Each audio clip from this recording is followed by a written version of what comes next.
जिज्ञासु मित्रों, बहुत बहुत अभिनंदन है आपका हमारे चैनल दिव्य सृजन स्पिरिचुअल में। और आज फिर हम इस लाइव चर्चा में एक विषय लेकर उपस्थित हैं। एक स्टेटमेंट है, एक तथ्य है, एक वक्तव्य है। क्या है कि जब तक तृष्णा और अविवेक है, जब तक तृष्णा और अविवेक है तब तक जीवन है। यह बड़ी विचित्र बात है कि जब तक तृष्णा और अविवेक है तब तक जीवन है। ऐसा क्यों कहा जा रहा है? क्या यह सत्य है ऐसा कहना कि जब तक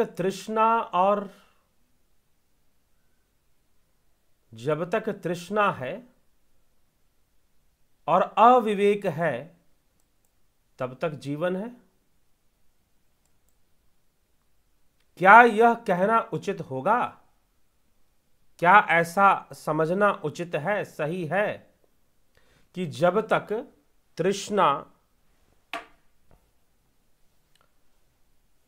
और अविवेक है तब तक जीवन है?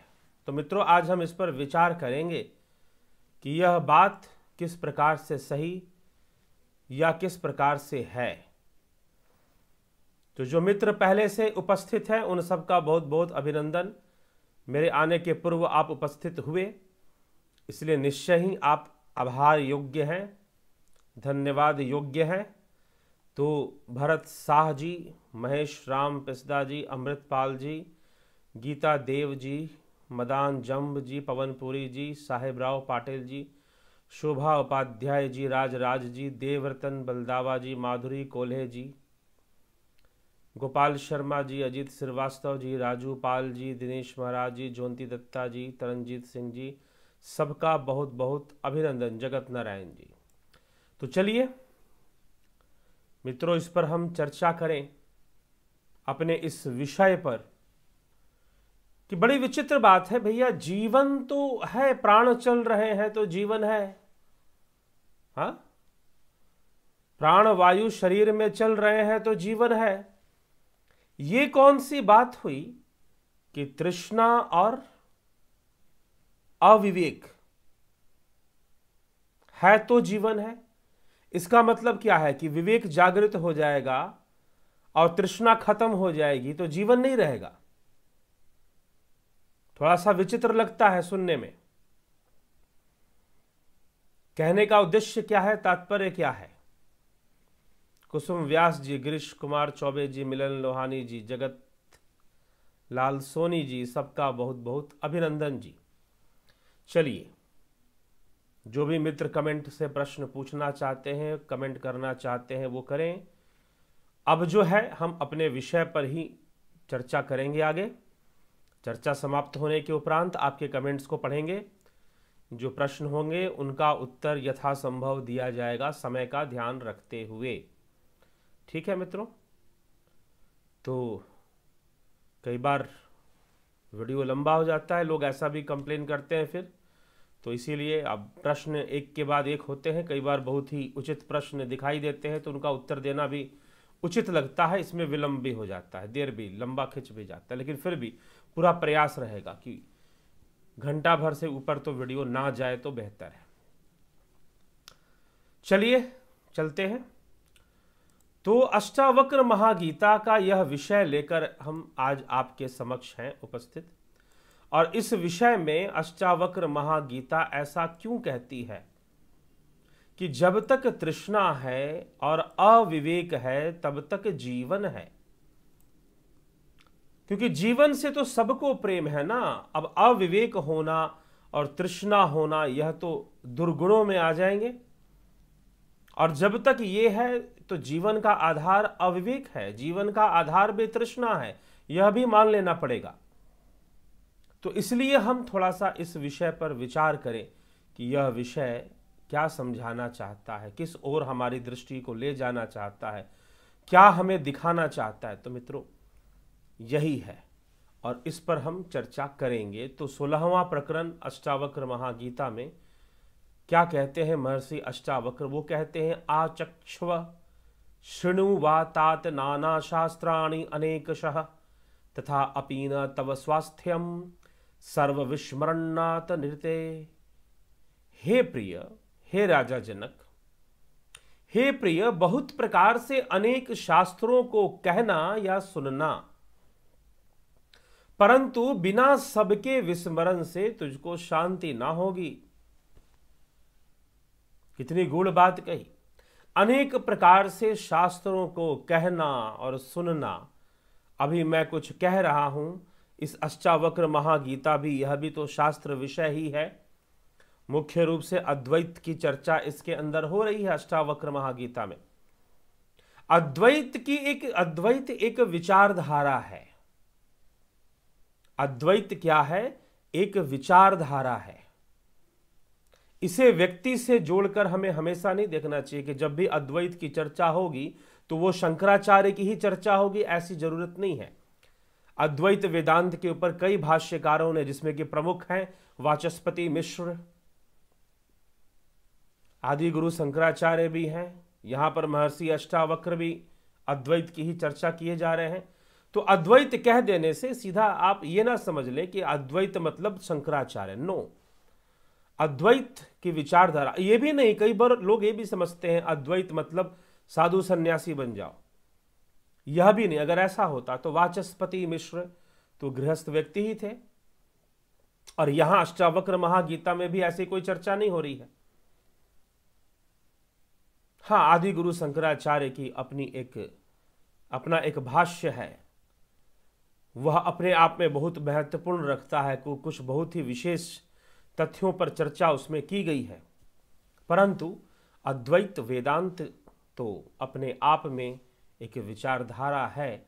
और विचारधारा क्या कहें, यह तो स्वयं की ओर यात्रा का नाम ही है।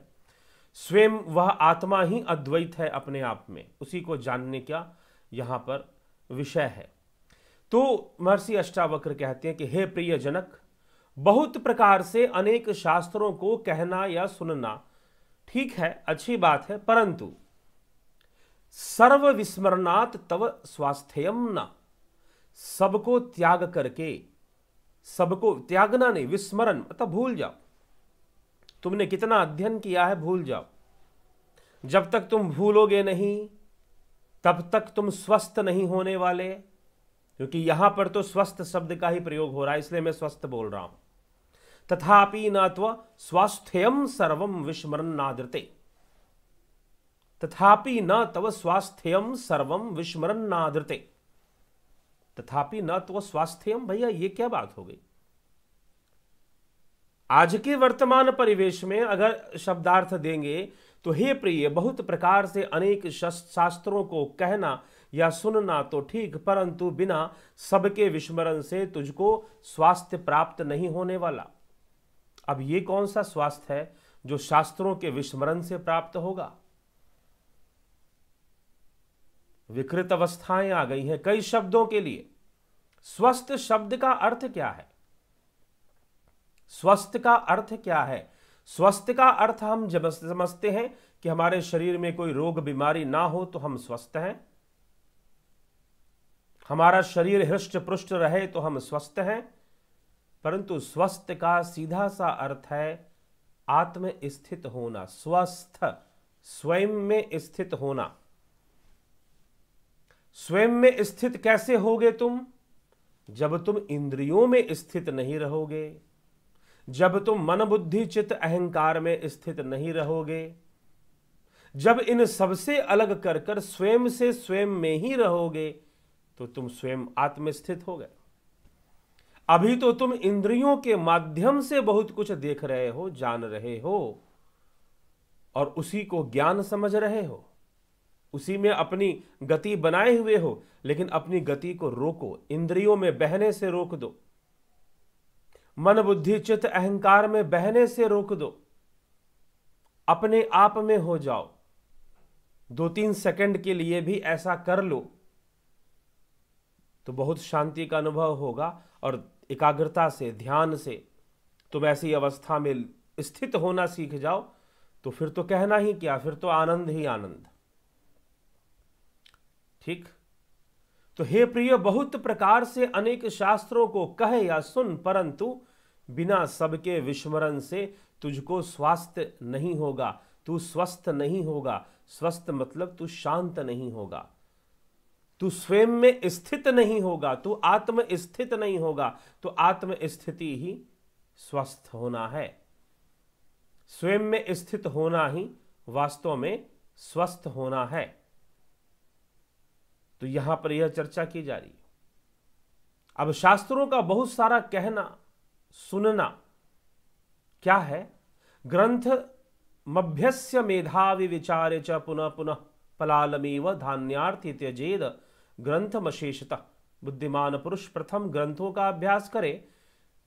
एक कहा गया है, पंचदशी के अंदर कहा गया है कि बुद्धिमान पुरुष प्रथम ग्रंथों का अभ्यास करे, फिर पुनः पुनः उनका विचार करे। पश्चात जैसे चावल का अर्थी पुरुष चावलों को निकाल लेता है और प्याल को फेंक देता है, वैसे ही वह भी जीवन मुक्ति के सुख के लिए अभ्यास के पश्चात सबका त्याग कर दे। ऐसा होना चाहिए। शास्त्रों का अध्ययन करना गलत बात नहीं है, लेकिन शास्त्र अध्ययन तक स्वयं को सीमित करना गलत बात है। उसके बाद चिंतन होना चाहिए, स्वाध्याय होना चाहिए, आत्मचिंतन होना चाहिए। अरे वाह, आत्मा श्रोतव्यो मंतव्यो द्रष्टव्यो निधिध्यास्तव्यो, वाह। तो इस प्रकार से यह प्रक्रिया है कि तुम श्रवण करो, अध्ययन करो, मनन करो, चिंतन करो, फिर उस पर ध्यान करो। तुम उसके उस तत्व को, जिस तत्व के बारे में तुमने सुना, उस तत्व का ज्ञान प्राप्त करो, उसकी अनुभूति प्राप्त करो, उसे जान लो। तो इस प्रकार से विचार रखे जा रहे हैं। तो शास्त्र अध्ययन वदंतु शास्त्राणि कुर्वन्तु कर्माणि भजन्तु देवता आत्मैक्येन बोधेन बिना विमुक्तिर्ना सिद्धते ब्रह्म शतांतरे अपि।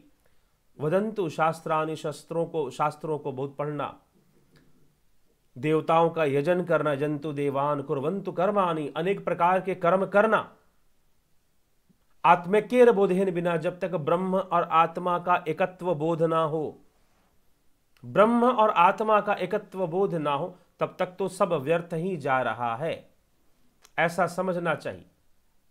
ठीक। तो इस विषय पर इस तरह से चर्चा यहां पर की जा रही है। आगे चले तो महर्षि अष्टावक्र कहते हैं, भोगम कर्म समाधिम वा कुरु विज्ञ तथा अपि ते चितम निरस्त सर्वाशम अत्यर्थम रोच्येष्यति। हे ज्ञान स्वरूप, तेरा चित्त भोग कर्म और समाधि को कर, परंतु सब आकाशों से रहित होता हुआ भी तुझको अत्यंत लोभावेगा। हे ज्ञान स्वरूप जनक, तेरा चित्त भोग कर्म और समाधि को कर। ठीक है, अच्छी बात है, तू कर, भोग को कर, फिर कर्म को कर, फिर तू बाद में समाधि की ओर भी चल। पहले तो भोग को ही करेगा, तो भोग को कर, कर्म को कर, फिर समाधि की ओर भी चल, परंतु सब आकाशों से रहित, सब आकाशों से रहित तुझे शांति कैसे मिलेगी? शांति तुझे इन सब विषयों से मात्र नहीं मिलेगी, तुझे आत्म स्थित होना पड़ेगा, तुझे आत्म स्थिति में आना पड़ेगा, तभी तो जाकर तू स्वयं को शांत कर सकता है। तभी जाकर स्वयं में शांति हो सकती है। बीच बीच में थोड़ा व्यवधान हो रहा है तो घबराए ना, वो थोड़ा ही है, हट जा रहा है और हट जाया करेगा। जुड़े रहें, बने रहें। तो महर्षि यहां पर यही कह रहे हैं कि तेरा चित्त अनेक इस प्रकार से अनेक विषयों में तो लगा ही हुआ है, अनेक कर्मों में, साथ ही साथ तू स्वयं को जान ले। स्वयं को जान लेगा तो तेरी यह समस्या सर्वदा के लिए दूर हो जाएगी, हमेशा के लिए दूर हो जाएगी। तू शांत रह पाएगा, तू स्थिर रह पाएगा। तो यह यहां पर कहा जा रहा है। आगे, आयासात सकलः दुखी न एनम जानाति कश्चन अनेन एव उपदेशेन धन्यः प्राप्नोति निवृत्तिम। परिश्रम से सब मनुष्य दुखी है, इसको कोई नहीं जानता। दुख का कारण क्या है? कि तुम्हें मेहनत करनी है, मेहनत करो, मेहनत का फल मीठा होता है, ऐसा करना है, वैसा करना है, अनेक प्रकार की बातें। और तुम अनेक प्रकार के कर्म में इस प्रकार से लगे ही रहते हो। अनेक प्रकार से तुम इस कर्म में लगे ही रहते हो। किस कर्म में? कि तुम्हें परिश्रम करना है। आयासात सकल दुखी एनम कशन, परिश्रम से सब मनुष्य दुखी हैं, इसको कोई नहीं जानता, इस पर लोग ध्यान नहीं देते हैं। इसी उपदेश से सुकृति पुरुष परम सुख को प्राप्त करते। जो सुकृति वाले हैं, जो धन्य हैं, जो निवृत्ति मार्ग के अनुगामी हैं, वह निवृत्ति से अर्थात वृत्ति निरोध, निवृत्ति, निवृत्ति का अर्थ है वृत्ति निरोध, निवृत्ति से वह सुखी हो जाते हैं। अर्थात वह कुछ भी नहीं करते, वो सोचते भी नहीं, वो कोई परिश्रम नहीं करते। और हम बहुत सारे परिश्रम करते रहते। इसलिए हे जनक, संपूर्ण लोक शरीर के निर्वाह करने में ही दुखी होते हैं। तुम्हें इस शरीर का निर्वाह करना है, यह लक्ष्य ही तो है तुम्हारा, और इसीलिए तो तुम दुखी हो कि तुम्हें इस शरीर का निर्वाह करना है। तो संपूर्ण लोक शरीर के निर्वाह करने में ही दुखी होते हैं, अर्थात शरीर निर्वाह परिश्रम करने में ही दुख उठाते हैं, परंतु इस बात को नहीं जानते हैं कि परिश्रम ही दुख का हेतु है। इसलिए महापुरुष शरीर के निर्वाह के लिए अति परिश्रम नहीं करते, क्योंकि शरीर की रक्षा प्रारब्ध कर्म आप ही कर लेता है, यत्न की कोई जरूरत नहीं।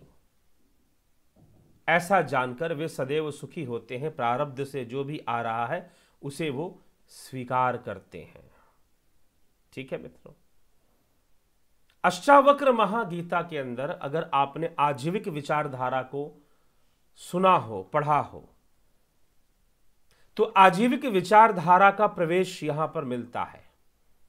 एक दर्शन है आजीविक दर्शन, यद्यपि उसको पढ़ाया नहीं जाता आजकल, लेकिन भारतीय दर्शन परंपरा के नास्तिक दर्शनों में उसकी गिनती होती है। लेकिन यहां अष्टावक्र महागीता में यद्यपि अद्वैत प्रधान ग्रंथ है, अष्टावक्र महागीता आत्मा की चर्चा है, आत्मा ही प्रमुख तत्व है, आत्मा से अलग कोई दूसरी सत्ता नहीं मानी गई है, परंतु एक यहां पर एक आजीविक का एक आपको छवि मिलेगी कि प्रारब्ध के अनुसार जो आ रहा है उसे ग्रहण करो, सुख आ रहा है, दुख आ रहा है, व्यर्थ में बहुत कुछ करने की कोशिश मत करो। आजीविकों का यही कहना था, आजीविकों का यही कहना था कि व्यर्थ में बहुत कुछ करने की कोशिश मत करो।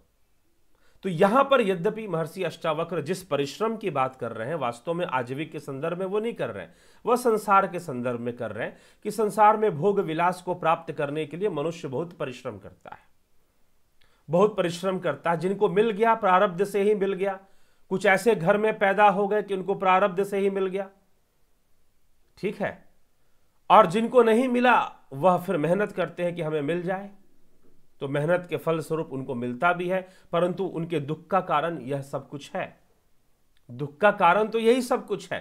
तो इसीलिए हमें इस पर विचार करना चाहिए। आगे कहते हैं, व्यापारे खिद्दते यह तो निमेषयो अपि तस्य आलस्य धुरीनस्थ सुखम न अन्यस्य कस्यचित्।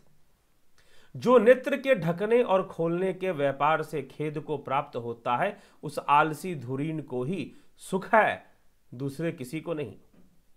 जो नेत्र के ढकने और खोलने के व्यापार से खेद को प्राप्त होता है, अर्थात क्यों नेत्रों को खोलना है फिर बंद करना है, इसी से तो सारा व्यापार शुरू होता है।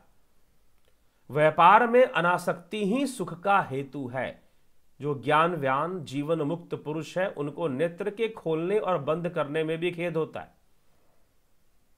क्योंकि नेत्र के खोलते ही परिश्रम शुरू हो जाएगा।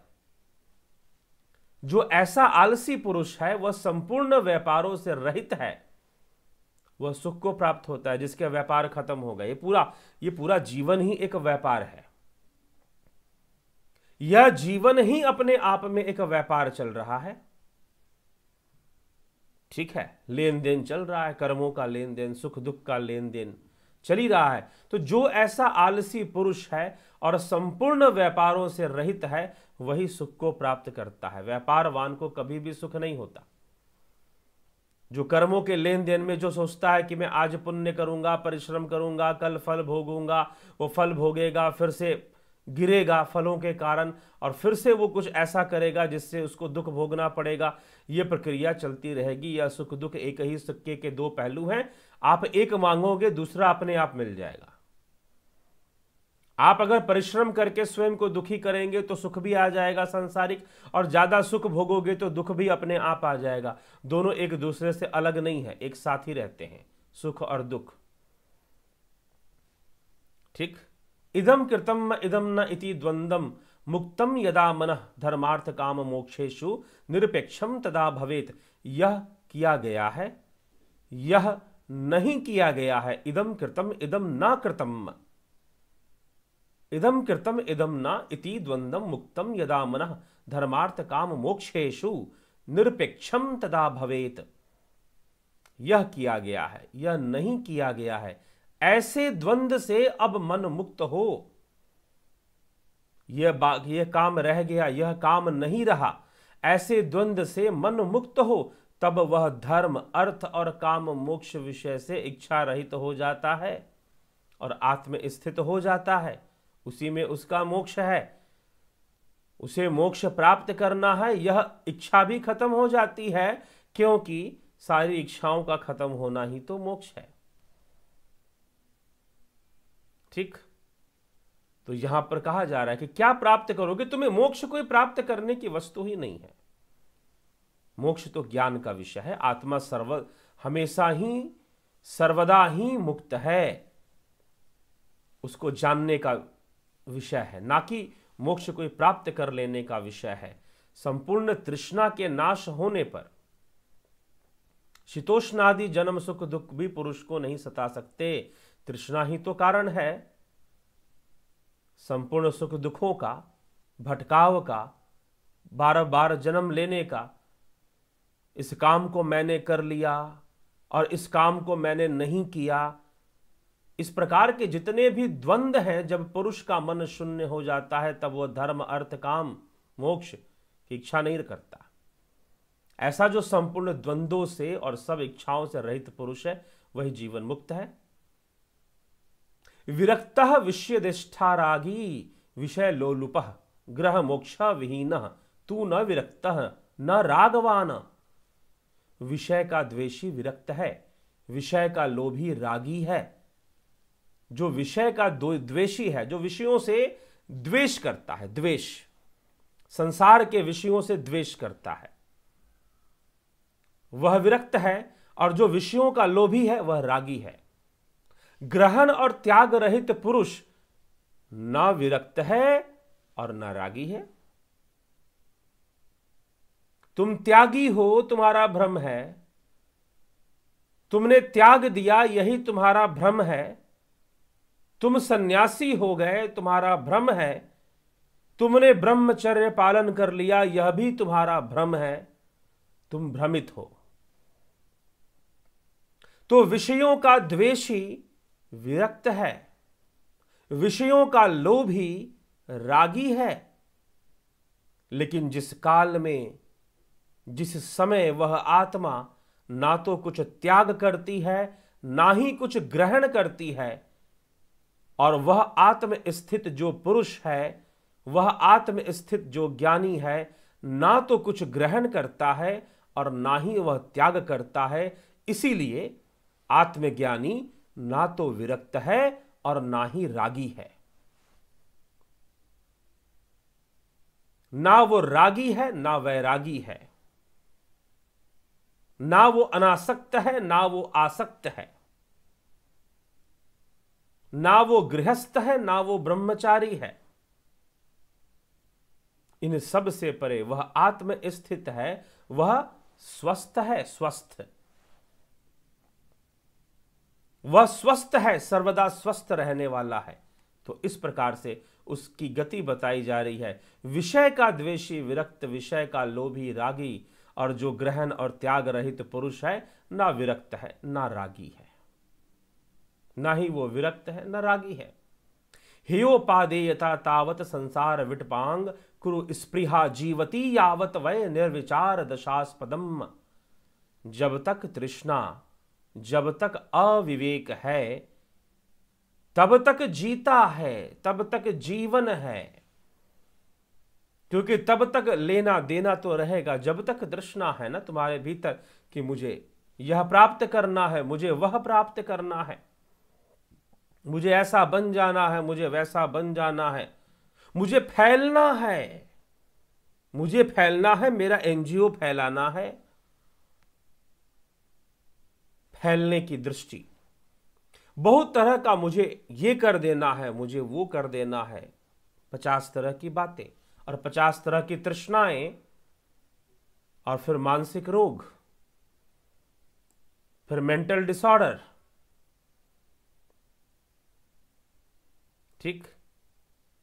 तो जब तक तृष्णा, यावत स्पृहा यावत निर्विचार दशास्पदम तावत जीवित च ह्योपादे यथा संसार विटपांकर, संसार विटपांकुर स्पृहा जीवती यावत वै निर्विचार दशास्पदम। जब तक तृष्णा, जब तक अविवेक दशा की स्थिति है, तब तक जीवन है। जीवन है ही तभी तक। सारी तृष्णाएं खत्म हो जाए तो मुक्त नहीं हो जाओगे। पुनरपि जननम पुनरपि मरणम क्यों बना रहेगा? जीवन, वास्तव में जीवन क्या है? जीव अविनाशी है और यह जीवन भी अविनाशी है। इसीलिए विनाश तो शरीर का होता है, जीव का तो निवारण होता है, निराकरण, निर्वाण और मोक्ष होता है, कैवल्य होता है। जीव की मृत्यु नहीं होती, जीव की मृत्यु नहीं होती। क्या होती है? जीव का मोक्ष होता है, कैवल्य होता है, अपवर्ग होता है, परंतु जीव की मृत्यु नहीं होती। मृत्यु तो शरीर मात्र की होती है। जो इस शरीर रूपी गाड़ी का ड्राइवर है वह तो जीव है। कर्म संस्कार जीव के हैं, कर्मों का कर्ता भी जीव है, कर्मों के फल का भोक्ता भी जीव है। मन बुद्धि अहंकार चित्त अहंकार जीव के हैं, स्थूल शरीर के नहीं है। स्थूल शरीर के तो हड्डियां हैं, मेरुदंड है, मेरु है, मज्जा है, रक्त है, यह स्थूल शरीर के उपादान है, तत्व हैं। लेकिन सूक्ष्म शरीर के प्राण हैं, सूक्ष्म शरीर के अंतःकरण चतुष्टय हैं, ज्ञानेन्द्रिया कर्मेंद्र, पुर्यष्टक। विवेक चूड़ामणि में आदि गुरु शंकराचार्य ने पुर्यष्टक से सूक्ष्म शरीर का निर्माण बताया है। 8 तत्वों से सूक्ष्म शरीर का निर्माण बताया है। तो यह पुर्यष्टक है, उसमें पंच ज्ञानेन्द्रियां एक तत्व हो गई, एक तत्व के अंदर उसको लिया गया। ऐसे करेंगे तो कई सारे तत्व हो जाते हैं, 5 को अलग अलग गिनना शुरू कर दे तो। लेकिन पंच ज्ञान इंद्रियां एक तत्व है, पंच कर्म इंद्रियां एक तत्व है। ठीक है।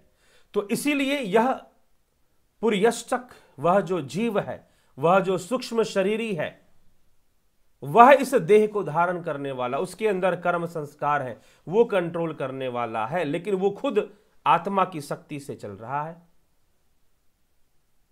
तो वह 2 शरीरों में रहता है, स्थूल शरीर, कारण शरीर, और फिर जब वो शरीर धारण कर लेता है स्थूल को, तो वो स्थूल शरीर में भी रहता है, फिर उससे भी जुड़ जाता है। फिर तो वह सूक्ष्म शरीरी, वह पुर्यष्टक है,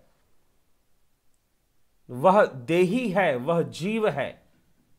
उसी के कर्म संस्कार है, उसी की कामनाएं हैं, उसी का कर्म है, वह कर्मों के फल का भोक्ता भी वही है। कर्मों के फल का भोक्ता कौन है? वह जीव ही है जो कर्मों के फल का भोक्ता है। ठीक। तो कर्मों के फल का भोक्ता वह जीव है।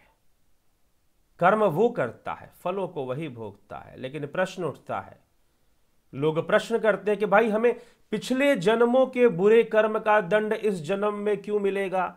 यह तो अन्याय हो रहा है। अगर इस जन्म में तुम्हें खूब धन वैभव मिल जाए, तुमने जन्म ले लिया कहीं किसी अरबपति के घर में, किसी बहुत बड़े मंत्री नेता प्रधानमंत्री के घर में तुमने जन्म ले लिया, तुमने जन्म ले लिया किसी ऐसे घर में तो कौन से कर्मों का फल है? तब तो तुम ये नहीं कहते हैं कि परमात्मा ने मुझे बिना मेहनत किए क्यों दे दिया। क्या तब कहने आते हो कि ईश्वर ने या फिर हमें बिना मेहनत किए क्यों दे दिया?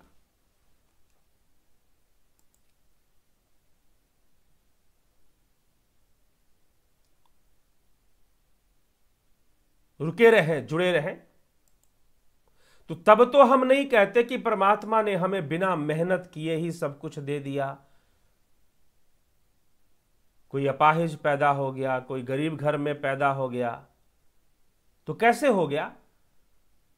क्या उसके अपने कर्म नहीं है? तो उसे तो याद नहीं है कि उसने ऐसा कर्म किया होगा, नहीं किया होगा, तो याद करो। किसी ने रोका है याद करने से?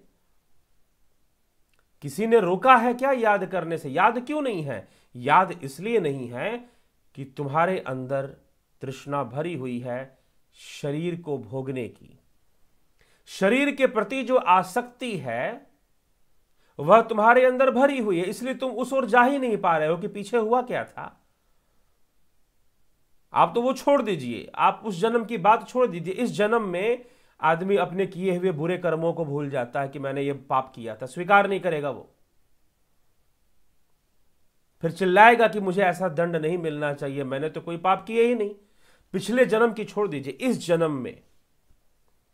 जन्म में वर्तमान इन प्रेजेंट लाइफ उसने जो कर्म किए,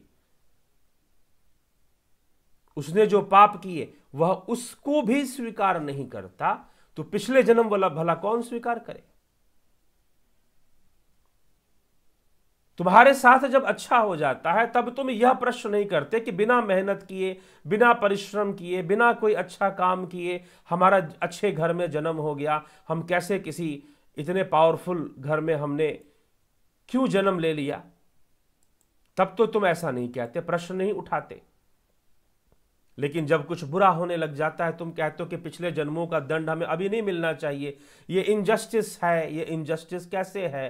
क्योंकि तुम अपने आप को शरीर रूप में जानते हो, यही तुम्हारे लिए इनजस्टिस है। अगर तुम शरीर होते तो इस शरीर के बारे में जानने के लिए तुम्हें अल्ट्रासाउंड करवाने की जरूरत ही ना पड़ती ना। इफ यू आर बॉडी, अगर आप शरीर हो, स्थूल देह हो, हाड़ मांस के शरीर, अगर यही आप हो तो अल्ट्रासाउंड एक्सरे कराने की जरूरत क्या पड़ती? तुम्हें तो कोने कोने के बारे में पता होता, क्योंकि तुम स्वयं तो हो शरीर। तो तुम नहीं हो शरीर, इसीलिए तुम्हें नहीं पता है, तुम्हें बहुत कुछ नहीं पता है। अंतर की गहराई में जाओगे, अपने चित्त को खुरेदना शुरू करोगे। कैसे खुरदोगे? अंगुली से, चम्मच से, या किसी कील से? जी नहीं, ध्यान से, ध्यान रूपी कील से। जब अपने चित्त को खुरेदोगे तो वो बताएगा कि कहां पर थे, कैसे कैसे कर्म किए, कैसे कैसे लोगों के बीच में रहे, कैसा कैसा विचार किया तुमने, बताएगा, बहुत कुछ बताएगा। जब देखना शुरू कर दोगे, नहीं नहीं ठीक है, बस बस बस ठीक है, अब नहीं देखना है। मैं अपना व्यक्तिगत अनुभव बता रहा हूं इस विषय में। बहुत मैंने इस प्रकार से ध्यान से प्रार्थना की कि मैं जान जाऊं कि मैं पिछले जन्मों में क्या था, और जब दिखना शुरू हो गया, एक के बाद तीसरा, चौथा, पांचवा, छठा, सातवें तक पीछे चला गया, अंदर से आवाज है कि बस बस बस अब नहीं देखना है जी, हो गया जी। देख नहीं पाएंगे, देख नहीं पाएंगे कि क्या क्या हुआ, कैसे कैसे हुआ। अच्छा भी है, बुरा भी है, पुण्य भी है, पाप भी है, सब कुछ है। बड़ी बात नहीं है, थोड़ी साधना करो, ध्यान करो, सब दिख जाएगा, कोई बड़ी बात नहीं। कुछ लोगों को तो अपने आप ही, कल ही किसी ने प्रश्न किया था कि कुछ लोग पिछले जन्म की बात जान लेते हैं। जी हाँ, कुछ लोग बड़े स्वाभाविक रूप से जान लेते हैं। कई बच्चे होते हैं, खास करके 5-7 साल की उम्र में कई लोग जानते रहते हैं अपने पिछले जन्मों की बातें। वो जान रहे होते हैं कि हम क्या थे, कौन थे, कहां रहते थे, वो ये सब बातें समझ रहे होते हैं। ठीक है, लेकिन तुम थोड़ा ध्यान साधना कर लोगे, थोड़ी सी एकाग्रता को विकसित करोगे, थोड़ा अंतर्मुखी होना चाहोगे, थोड़ा अपने मन, बुद्धि, चित्त और विचारों के साथ खेल खेलोगे। अभी तो तुम विचारों की कठपुतली बने हुए हो, तुम्हें विचार संस्कार जैसे घुमाते हैं वैसे वैसे तुम घूमते रहते हो, लेकिन तुम इन्हें थोड़ा घुमाने की कोशिश करोगे अपनी इच्छा से, तो फिर अंदर से निकलेगा बहुत कुछ। इच्छा रखोगे जानने की तो दिखाएगा भी वो कि देखो तुम कौन कौन क्या क्या रहे हो और तुमने क्या क्या किया है, वो दिखा भी देगा। नजर फेर लोगे तो ठीक है, अच्छी बात है, ना ही देखो तो बेहतर है। इसलिए प्रारब्ध के वशीभूत जो आ रहा है उसे ग्रहण करो, उससे भागो मत। कुछ छूट रहा है छूटने दो, सब प्रारब्ध के वशीभूत है। तो जब तक तृष्णा, जब तक अविवेक दशा की स्थिति है तब तक जीवन है। जी हां, बिल्कुल। जब तक मन में तृष्णा है कि मुझे ये करना है, वो करना है, ऐसे करना है, वैसे करना है, जो इस जन्म में नहीं किए अगले जन्म में जाकर करोगे, दोबारा देह धारण करोगे, फिर से करोगे और करते जाओगे, फलों को भोगते जाओगे, पुनरपि जननम पुनरपि मरणम पुनरपि जननी जठरे शयनम, लगा रहेगा, लगा रहेगा। ठीक है, यही जीवन है, खत्म नहीं होने वाला, यही जीवन है। इसीलिए कहा जा रहा है यावत स्पृहा यावत निर्विचारा, जब तक तृष्णा है, जब तक अविवेक है, तब तक जीवन है। विवेक जागृत हो गया, जीवन समाप्ति की ओर बढ़ेगा। विवेक जागृत हो गया, जीवन समाप्ति की ओर बढ़ेगा, जीवन मोक्ष की ओर बढ़ेगा, जीवन कैवल्य की ओर बढ़ेगा। जीता है त्याग और ग्राह्य भाव संसार रूपी वृक्ष का अहंकार है। तुम्हें यह त्याग देना है और तुम्हें यह ग्रहण करना है, यह तुम्हारे संसार रूपी वृक्ष का अहंकार है। और तुम इसी में जीते रहते हो कि तुम्हें त्याग देना है और तुम्हें ग्रहण करना है, तुम्हें त्याग देना है, तुम्हें ग्रहण करना है। यही स्पृहा लगी रहती है, यही तृष्णा लगी रहती है, यही दशा है। और इसी कारण से जीवन बना रहता है। मृत्यु के उपरांत भी, शरीर के नष्ट होने के उपरांत भी जीवन बना रहता है। आगे महर्षि अष्टावक्र कहते हैं, प्रवृत्तो जायते रागः निवृत्तो द्वेषः एव ही निद्वंद्वः बालवत धीमान एवं एव व्यस्थित। प्रवृत्ति में राग और इसलिए विवेकी पुरुष द्वंद्व रहित निवृत्त में द्वेष होता है। जैसे होवे वैसा में स्थित हो जाओ, वैसे स्थित रहो, होने दो जो होता है। त्याग होता है, ग्रहण होता है। जीव तो चल ही रहा है ना, किसी पिछले कर्म का दंड हमें अभी मिलता है। सत्य तो है कि ऐसा होता ही नहीं है। मैंने पीछे भी संचित कर्म के ऊपर जो बोला है आप उसे सुने। कई बार कर्मों की प्रकृति ऐसी होती है कि उस समय प्रत्यक्ष फल उसका नहीं मिल सकता, हम उसी को संचित कर्म कहते हैं। कर्मों की प्रकृति ऐसे होती, जैसे एक उदाहरण के द्वारा हम समझे कि हमारे पूर्वजों ने वृक्ष काटे लेकिन उनको इसका फल ना भोगना पड़ा, फल हम लोग भोग रहे हैं, फल हम लोग भोग रहे हैं। कहीं ना कहीं हम ही आज से 200 वर्ष पहले, मान के चलो कि 200 वर्ष पहले मतलब 2 जन्म पहले, अगर 100 वर्ष की एक मनुष्य की आयु मान ली जाए तो, लेकिन बिरले ही होते हैं जो 100 वर्ष या उसके पार जा पाते हैं।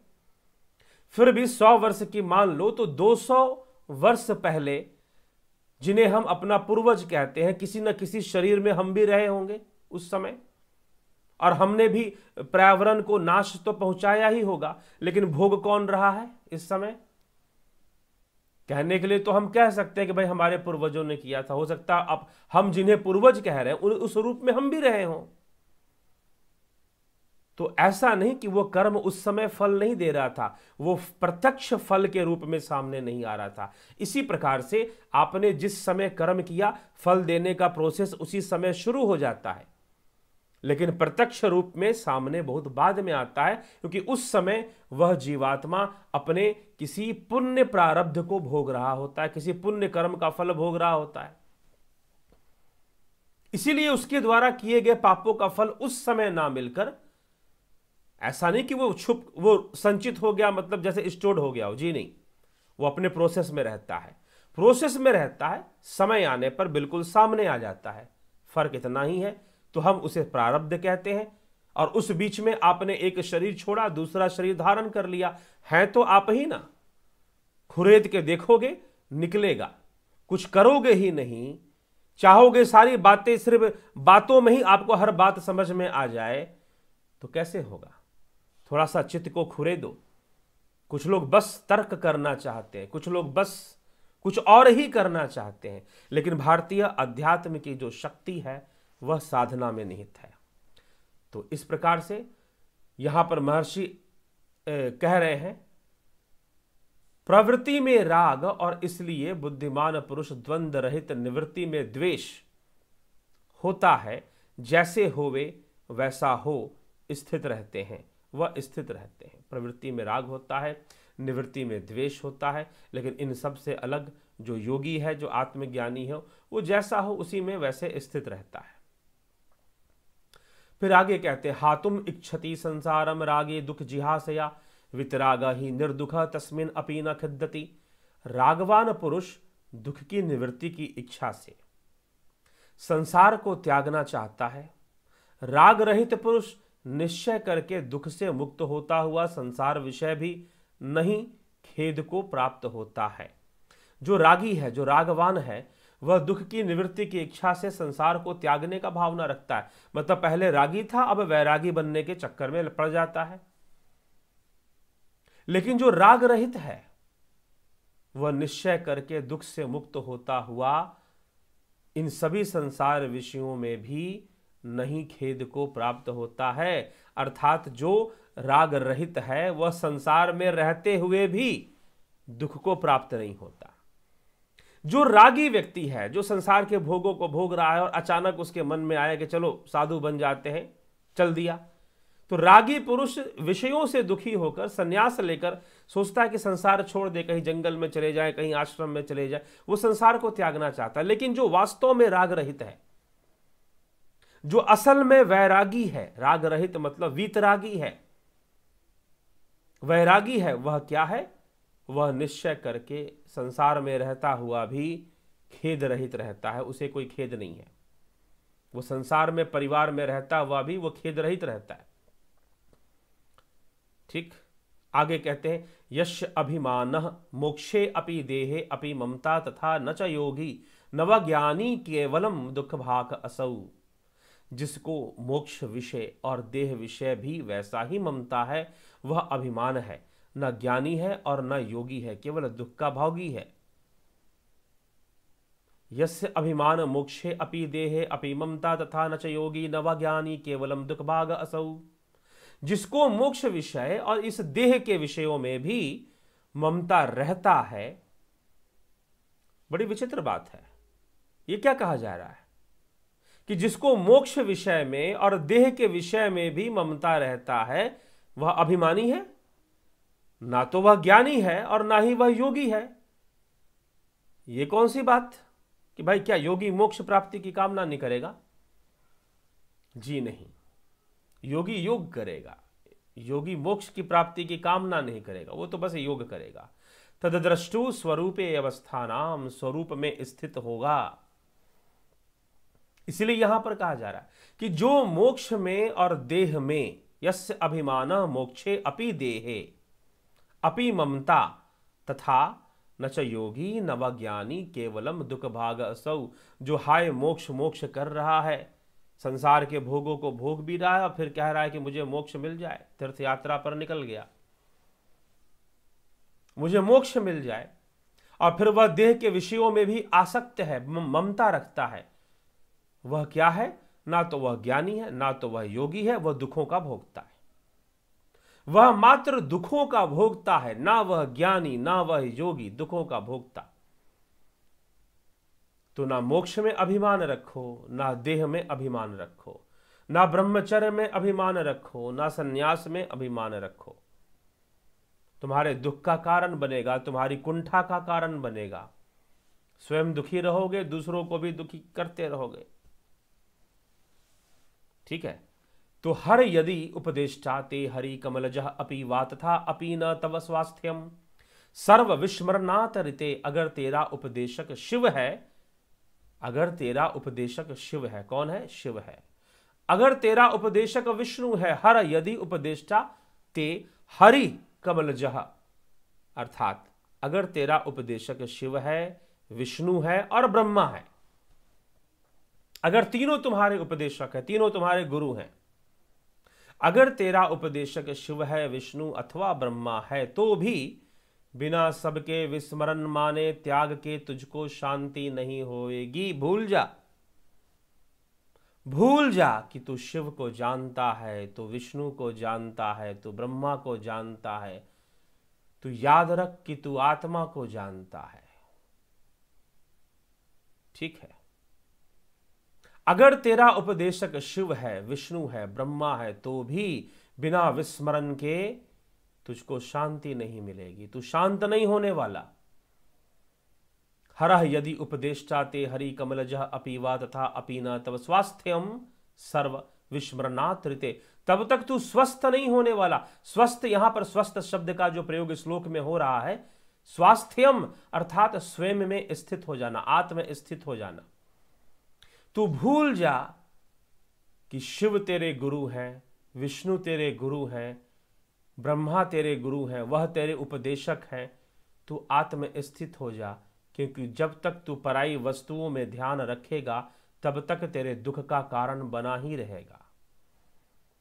तू आत्मा में स्थित हो जा, तू स्वस्थ हो जा। स्वस्थ मतलब स्वयं में स्थित हो जा, शांत हो जा।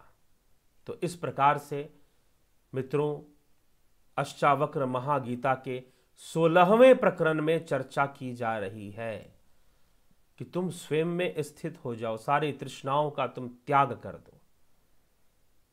यहां तक ना तो तुम त्याग में आसक्ति रखो, ना तुम राग में आसक्ति रखो, ना अनुरागी बनो, ना वैरागी बनो, ना मोक्ष का अभिमान रखो, ना देह का अभिमान रखो। अभिमानी मात्र वह ही नहीं जो मोक्ष का अभिमान रखता है, अभिमानी तो वह भी है जो देह का अभिमान रखता है।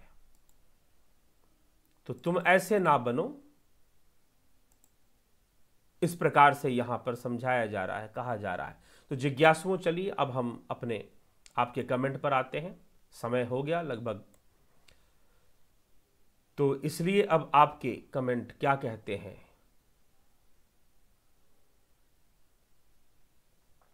ठीक, चलिए चलते हैं। तो भरत शाह जी कहते हैं कि नमस्ते गुरुजी, मेरा एक दोस्त है, वह 2 महीने से अपनी शॉप में नहीं। भैया, आप कई बार ये कमेंट कर चुके हैं। आपसे विनम्र निवेदन है कि यह आपका या आपके मित्र का व्यक्तिगत विषय है। अगर उसे एक डिप्रेशन है, आप कह रहे हैं कि वो डिप्रेशन है या जो भी है, वह 2 महीने से अपनी शॉप में नहीं जा रहा, कह रहा है कि उसका मन नहीं लग रहा है, कोई काम में, बस बेड में लेटा रहता है। ऐसा क्या करे कि काम में मन लगे उसका? कहीं डिप्रेशन तो नहीं है? डिप्रेशन हो सकता है, या तो उसके विचार बताएंगे कि वो कैसी सोच रखता है, कैसा विचार रखता है। ठीक है, कैसी सोच रखता है, किस डायरेक्शन में सोचता है, उससे पता चल सकता है। यह उनका व्यक्तिगत विषय है, कुछ नहीं करना है उनको। मन से कुछ ना करो। संसार में तो जो प्रारब्ध के अनुसार तुम्हारे सामने है उसमें बरतते रहने का उपदेश यहां पर अष्टावक्र महागीता में भी दिया जा रहा है। तो समस्या क्या है? दुकान चलाने से कौन मना कर रहा है भाई? तो इसलिए व्यक्तिगत विषय है, आप व्यक्तिगत रूप से चर्चा कीजिए इसको। ठीक है, संपर्क कीजिए, चर्चा कीजिए, उपाय प्राप्त कीजिए। महेश राम पिस्ता जी, ओम नमः शिवाय जी, नमः शिवाय। चरण वंदन कर्मों के बीज के बनने का रहस्य क्या है और इन बीजों को कैसे नष्ट कर सकते हैं? क्या कर्म से प्रारब्ध को मिटाया जा सकता है? कर्म से प्रारब्ध को बढ़ाया जा सकता है, मिटेगा कैसे? दूसरा प्रारब्ध बनेगा। तो अनाश्रितः कर्म फल कर्म करोति, यही उपदेश श्रीमद् भगवद गीता का है। यही उपदेश यहाँ अष्टावक्र महागीता में भी दिया जा रहा है। अनाश्रित होकर कर्म फलों में अनाश्रित होकर तुम अपने कर्मों में बरतने का प्रयास करो, कर्मों में बरतते रहो। ठीक है, तो यह हमें समझना चाहिए और ध्यान करना चाहिए। चित्त आवरणों का अनावरण कर देने से इसका समाधान होता है, चित्त का लय कर देने से इसका समाधान होता है। तो चित्त का लय निर्बीज समाधि से होता है। यहां पर अष्टावक्र महागीता में जहां जहां समाधि का प्रयोग हुआ वो एक साधारण प्रयोग है, लेकिन विशेष रूप से समाधि क्या है, कितने प्रकार की है, किस अवस्था में कैसे होती है, तो महर्षि पतंजलि ने बहुत अच्छे ढंग से इसको बताया। तो इन बीजों को कैसे नष्ट करें? बीज नष्ट होते हैं, ज्ञान अग्नि से नष्ट होते हैं। भगवान श्री कृष्ण ने कहा है, यथे धांसी समिधोर अग्नि भस्मसात कुरते अर्जुन ज्ञान अग्नि सर्वकर्माणि भस्मसात कुरते, तथा कि यथे धांसी समिधोर अग्नि भस्मसात कुरते, कि जिस प्रकार से समिधा होती है अग्नि में, अग्निहोत्र की अग्नि में, हवन की अग्नि में, वैसे ही ज्ञान अग्नि सर्वकर्माणि भस्मसात कुरते, तथा ज्ञान अग्नि से सारे कर्म भस्मभूत होते हैं, वो भस्म हो जाते हैं। तो ज्ञान की आवश्यकता है, आत्मज्ञान की ओर बढ़ने की आवश्यकता है। अभिनंदन सबका, गीता देव जी, मदन जाम जी, पवनपुरी जी, साहेब राव पाटिल जी, शोभा उपाध्याय जी, सबका बेहतरन जी से। गुरु जी, योग साधना, ध्यान साधना, नाम जप करना, ये सब का करने का मकसद प्रकृति दुर्गा से पार जाने के लिए है क्या? प्रकृति दुर्गा से पार जाने के लिए ही है, दुर्गा से पार जाने के लिए नहीं है। अब प्रकृति भी दो प्रकार की है ना, परा प्रकृति। दुर्गा तो उसका नियंत्रण करता है, ठीक है जी। दुर्गा तो शक्ति रूपा है, जो कि शक्ति का गुण धारण करती है, शक्ति भाव को धारण करती है, इसीलिए शक्ति रूप में हम उसकी पूजा करते हैं, ठीक है। शक्ति रूप में हम उसकी पूजा करते हैं। वह देवी रूप में है। जब आप दुर्गा कहते हैं तब वह देवी रूप में है, नहीं तो चैतन्य रूप में। अभी आप दुर्गा सप्तशती की बात भी करेंगे, और फिर जो है, क्योंकि वहां पर तो देवी को ब्रह्म भी माना गया है। अब प्रश्न उठता है कि देवी ब्रह्म है कि कृष्ण ब्रह्म है, इस बात पर झगड़ा कर लो अच्छे से। सबसे बड़ी बात कि तुम स्वयं ही ब्रह्म हो, तुम स्वयं ही ब्रह्म हो, झगड़ा खत्म। तुम स्वयं को जान लो बस। दुर्गा क्या है तुम्हें पता चल जाएगा, कृष्ण कौन है तुम्हें पता चल जाएगा। कृष्ण के पीछे भागोगे तो ना कृष्ण समझ में आएंगी और ना दुर्गा समझ में आएंगी, ठीक है। स्वयं को पीछे भागोगे तो दुर्गा का भी रहस्य प्रकट होगा और कृष्ण का रहस्य भी प्रकट होगा। धर्मस्य तत्वम निहितम गुह्याम महायनो येन गतः स पंथा। वही मार्ग है जिससे महापुरुष गुजरे। धर्मस्य तत्वम निहितम गुह्याम, हृदय गुहा में जो धर्म का वास्तविक तत्व है उसे जान लो, उसको समझ लो, उसको पकड़ लो, ठीक है जी। तो फिर यह प्रश्न ही नहीं बनता ना, झगड़ा कैसे खत्म होगा कि दुर्गा ब्रह्म है कि कृष्ण ब्रह्म है। अभी बहुत सारे झगड़े हैं, झगड़े हैं ही क्यों? अभी मुझे किसी ने प्रश्न कर दिया, कह दिया, किसी ने, बहुत प्रश्न लोग करते हैं। एक प्रश्न कई बार मुझसे किया गया है कि इस्कॉन में कहा जाता है कि शिव तामसी हैं, शिव तामसी हैं। आप तो शिव की महिमा गा रहे हैं अपने टीवी, अपने इस चैनल पर। कुछ जो ये विषय है उसमें आप महिमा, हमसे कहा किसी ने कि आप तो महिमा गा रहे हैं शिव की, लेकिन इस्कॉन कहता है कि शिव तामसी हैं। मैंने उन्हें कहा कि बीके कहते हैं, एक संस्था है ब्रह्म कुमारी, वो कहते हैं कि कृष्ण जो है वो काल के अवतार हैं। अब निपट लो आपस में कि शिव तामसी हैं कि कृष्ण काल के अवतार हैं। कैसे निपटोगे उस विचार कर लो। कोर्ट में निपटोगे कि मैदान में निपटोगे, कहां निपटोगे? इस्कॉन को यह पसंद नहीं कि बीके, जो भी बीके हैं, बीके लोग जो हैं वो ये कहें कि कृष्ण काल का अवतार है, और उनको ये पसंद नहीं कि शिव को तामसी क्यों कह रहे हो। निपट लो, कैसे निपटोगे? तुम तो शिव को जानते ही नहीं हो, वो सुनाना शुरू कर देंगे। तुमने तो शंकर को ही शिव समझ लिया है, तुमने तो इसको छोड़ दो सब। मैं कहता हूं तुम बस अपनी आत्मा की ओर आगे बढ़ना शुरू करो। शिव क्या है समझ में आ जाएगा, विष्णु कौन है समझ में आ जाएगा। अपनी आत्मा की ओर बढ़ने की यात्रा शुरू करो। जर्नी टुवर्ड्स सेल्फ शुरू कर दो। जर्नी ऑफ सेल्फ रियलाइजेशन शुरू कर दो, सब समझ में आ जाएगा कि कौन क्या है, दुर्गा जी क्या है, कृष्ण जी क्या है। ठीक है, तो उलझिए मत, बस इतना ही मैं कहना चाहता हूं। सुलझिए, सुलझिए, उलझिए मत।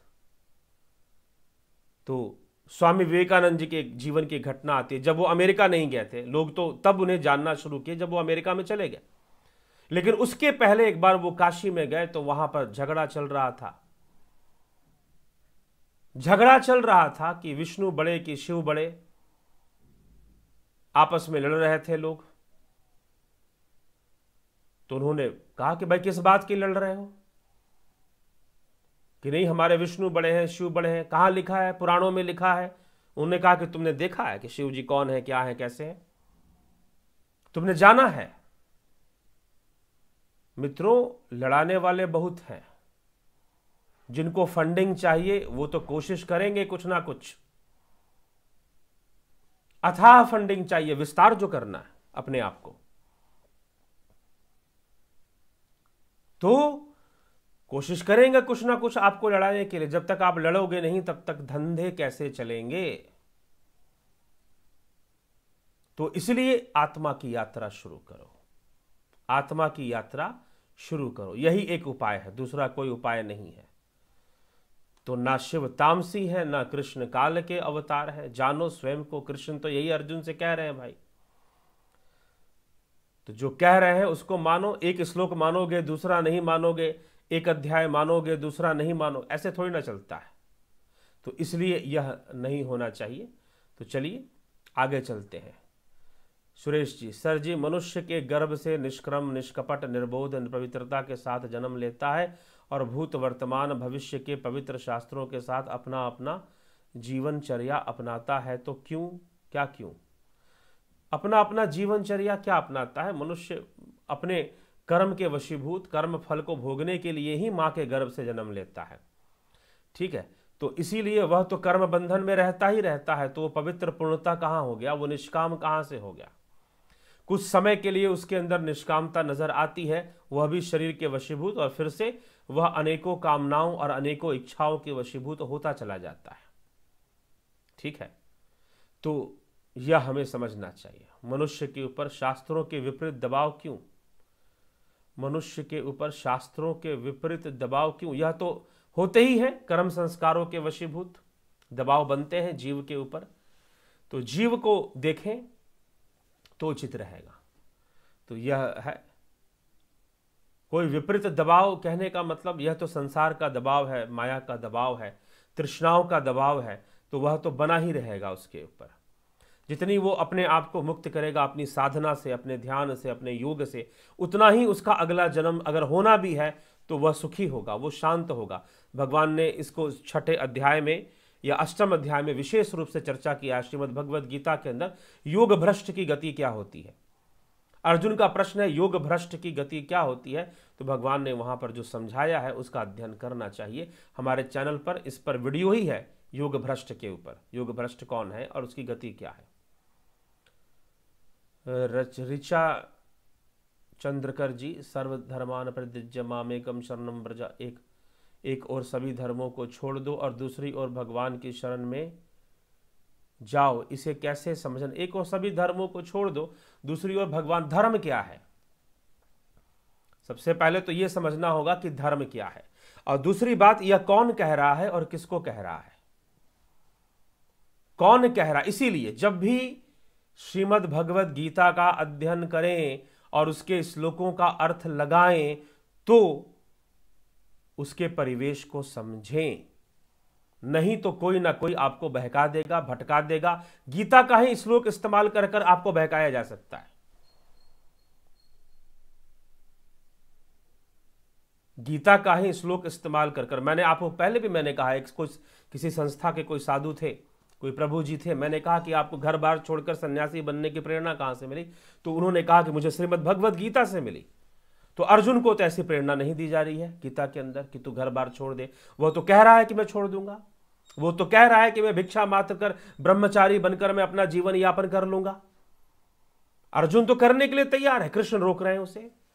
कृष्ण कह रहे हैं अनाश्रित कर्म फल कर्म करोति, या जो अनाश्रित होकर कर्म करता है, कर्म फलों का त्याग कर कर उसके ऊपर आश्रित ना होकर किए जाने वाले जरूरी कर्मों को करता है, वही योगी है। च सन्यासी च योगी, वह सन्यासी है, वही योगी है, ना कि गृहस्थ कर्म को त्यागने वाला योगी है। ये स्पष्ट खुलकर मुंह खोलकर जिसको बोलना कहते हैं। 6 अध्याय के आप प्रथम श्लोक में चले जाइए, श्री कृष्ण कहते हैं, मैं पढ़ के सुना देता हूं। क्या कह रहे हैं श्री कृष्ण? जब वो स्पष्ट रूप से यह बात कह रहे हैं तो तुम किस प्रकार से, तुमने गीता सुनकर गृह त्यागने का संदेश कहां से ले लिया? अनाश्रित कर्म फल कार्यम कर्म फलम कार्यम कर्म करोति, अनाश्रित कर्म फलम कार्यम कर्म करोति स सन्यासी च योगी च न निर्गृण निरअग्निर्न चाक्रियः। जो पुरुष कर्म फल का आश्रय न लेकर करने योग्य कर्म करता है वह सन्यासी तथा योगी है। और जो केवल अग्नि का त्याग, अग्नि कर्मों का त्याग, अग्नि क्रियाओं का त्याग कर दिया है, करने मात्र से कोई सन्यासी नहीं बन जाता, कोई योगी नहीं बन जाता। इतना साफ खोलकर बोल दिया गया है। ठीक है, तो जब गीता का अध्ययन करते हैं तो गीता का परिवेश समझे। ये किसको कहा जा रहा है, कौन कह रहा है? कृष्ण कह रहे हैं, अर्जुन से कह रहे हैं, सर्वधर्माने परित्यज्य। धर्म मतलब जो आपके, धर्म का अर्थ है धारण करना। धर्म एक व्यक्तिगत विषय होता है, वास्तव में यह सांप्रदायिक विषय नहीं होता। धर्म का विषय किसी समूह के लिए नहीं होता। तो वहां पर अर्जुन का जो व्यक्तिगत धर्म है, जो उसकी व्यक्तिगत विचारधाराएं हैं कि ऐसा करने से ये पाप लगेगा, वैसा करने से वो पाप लगेगा, मुझे नरकों का भोग मिलेगा, मेरा ये होगा, उसके लिए श्री कृष्ण कह रहे हैं सर्वधर्मान परित्यज्य। ठीक है, उसके लिए श्री कृष्ण कह रहे हैं कि सर्वधर्मान, जो तुमने परधर्म धारण कर रखा है। परधर्म क्या है? तेरा पराया धर्म, जो तेरे स्वभाव के वशीभूत, जो तेरे स्वभाव के विरुद्ध है। तू क्षत्रिय है, तेरा स्वभाव है युद्ध कर्म में प्रवृत्त हो जाना, और तेरे सामने धर्म युक्त युद्ध सामने खड़ा है, तो उसको छोड़कर जो तेरे स्वभाव के विपरीत है, तू कहता है कि मैं ब्रह्मचारी बनकर, साधु बनकर, भिक्षा पात्र लेकर जीवन बिता दूंगा, लेकिन मुझे यह युद्ध जरूरी नहीं लग रहा इस समय। तू ऐसी भाषा का प्रयोग कर रहा है। श्री कृष्ण यही समझाने में लगे हुए। तो तेरे सामने तेरे स्वभाव के वशीभूत जो तेरा स्वधर्म है, तू उसका पालन नहीं कर रहा है, कुछ और करने की कोशिश कर रहा है। तो जो तेरी पराय धर्म है, उन सब का त्याग करके सर्वधर्मान परित्यज्य मामेकम शरणम व्रज। अगर तुझे लगता है कि तुझे पाप लगेगा तो मैं तेरे पापों को लेने के लिए तैयार हूं। तो किसी विशेष परिस्थिति में अर्जुन के लिए वैसा कहा जा रहा है, तू युद्ध कर, तू युद्ध कर। अर्जुन को युद्ध की प्रेरणा दी जा रही है। तो भगवान जब कहते हैं कि मेरी शरण में आ जाओ, तो यहां पर वहां पर एक बात यही ध्यान रखना है, क्योंकि श्री कृष्ण स्वयं को ब्रह्म कहते हैं तो अपने शरीर को ब्रह्म नहीं कहते। ध्यान रखिएगा, अगर शरीर को ब्रह्म कहते तो ये ना कहते कि तू मुझे इन आंखों से देख नहीं सकता, ना तू माम शक्य से द्रष्टु मननेव स्वचक्षुषा। लेकिन आज जो तुम मंदिरों में जो मूर्तियां बिठाते हो कृष्ण की, या जो तुम लड्डू गोपाल के कृष्ण की मूर्त लगाते हो, वह मूर्त क्या है? वह तो उसके शरीर का ही रूप है। परंतु जो आंतरिक रूप था कृष्ण का, जो प्रकाश रूप था, ज्योति शाम अपि तज्ज्योति तमसा परम मुच्यते, ज्ञानम ज्ञेयम ज्ञान गम्यम हृदय सर्वस्व विष्ठितम। मैं सबके हृदय में स्थित ज्योति रूप, ज्ञान के द्वारा जानने योग्य। तुम अंतर्मुखी होकर अंतर चक्षु से, दिव्य चक्षु से मुझे जानो। तुम अंदर के जो कृष्ण हैं उनको छोड़ बैठे हो और बाहर के रूप को लेकर बैठ गए हो, उसी को ब्रह्म बोले जा रहे हो, फिर किल्ला ठोके जा रहे हो, फिर झगड़ा किए जा रहे हो। नहीं, यही ब्रह्म है, दूसरा तो कोई है ही नहीं। लड़े जा रहे हो, झगड़े जा रहे हो, चिल्लाए जा रहे हो, रोए जा रहे हो, दूसरा तो कोई है ही नहीं। कृष्ण ही ब्रह्म है, दूसरा तो कोई है ही नहीं। यहां पर अद्वैत विचारधारा अष्टावक्र गीता समझाने में लगी हुई, तुम्हारी आत्मा ही ब्रह्म है, तुम्हारी आत्मा ही ब्रह्म है। तत्वमसी को जानो, अहम ब्रह्मास्मि को जानो, ब्रह्मो अहम अस्मि को जानो, ब्रह्मो अहम अस्मि। वो यह समझाने में लगे हुए हैं। और तुम कुछ और समझने में लगे हुए हो। तो यह थोड़ा सा यहां पर समझ लेना है, कृष्ण क्या है। कृष्ण वो शरीर नहीं है। हाँ ठीक है, भगवान कृष्ण की मूर्ति आपने लगाई, आपने देव के रूप में, देवता के रूप में उनकी पूजा किया आपने, बहुत अच्छी बात है। आप घर में फोटो लगाओ, प्रेरणादायी है। उनका स्वरूप लगाने से हमें गीता का उपदेश का स्मरण हो आता है, लगाना चाहिए, वह एक अलग विषय, वो हमारी संस्कृति का स्तंभ है। राम और कृष्ण हमारी संस्कृति के स्तंभ हैं। तो आप उनका स्वरूप लगाते हैं, आप उनका पूजन करते हैं, सब अपनी जगह पर सही है। लेकिन जब आप ये कह देते हैं कि कृष्ण ही परमात्मा, बाकी सबको, तो मुझे ऐसे ऐसे लोग मिल गए, मैं दुखी हो जाता हूं, उनका स्मरण आ जाता है। इसलिए सारा विस्मित रहे तभी तो शांति मिलेगी। यही अष्टावक्र गीता में आज के श्लोकों में हमने सुना। ना स्मरण आए तो बेहतर।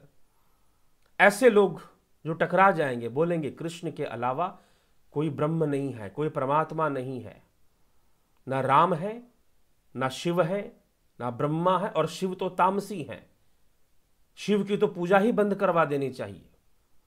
क्या वो सनातन धर्मी लोग हैं जो ऐसा प्रचार करते हैं, जो ऐसा कहते हैं? यह भी प्रश्न उठ जाता है फिर। तो इसलिए इन चक्रों में मत पड़ो। मैं क्या कह रहा हूं, अपनी आत्मा की ओर बढ़ो। कृष्ण ने अर्जुन को अपनी आत्मा की ओर बढ़ना ही सिखाया। अष्टावक्र ऋषि राजा जनक को वही सिखा रहे हैं, और वही सीखो। तुम पता नहीं बहुत सारी चीजें कुछ दूसरी भी सीख लेते हो। कृष्ण तो कह रहे हैं कि ये जो तू शरीर को देख रहा है, नहीं, यह मेरा रूप नहीं है, लेकिन तुम उसी को तो लेकर बैठे हुए हो, और फिर उसी को ब्रह्म परमात्मा साबित करने में लगे हुए हो। और कृष्ण कह रहे हैं, ना तो माम शक्य से द्रष्टुमन ने वस्व चक्षुषा, इन नेत्रों से तू मुझे देख ही नहीं सकता। तू जो देख रहा है कि मैंने मोर मुकुट धारण किया है, मैंने ऐसे वस्त्र धारण किए हैं, मैं द्वारकाधीश बनकर, यह द्वारकाधीश तो द्वारकाधीश है, लेकिन मैं जो ब्रह्म रूप में हूं, यह इन नेत्रों का विषय नहीं है। ये कृष्ण कह रहे हैं, नेत्रों से नहीं देख पाएगा, नहीं जान पाएगा। ठीक है, तो चलिए आगे चलते हैं, इस पर विचार कीजिएगा, तब कृष्ण का स्वरूप समझ में आएगा।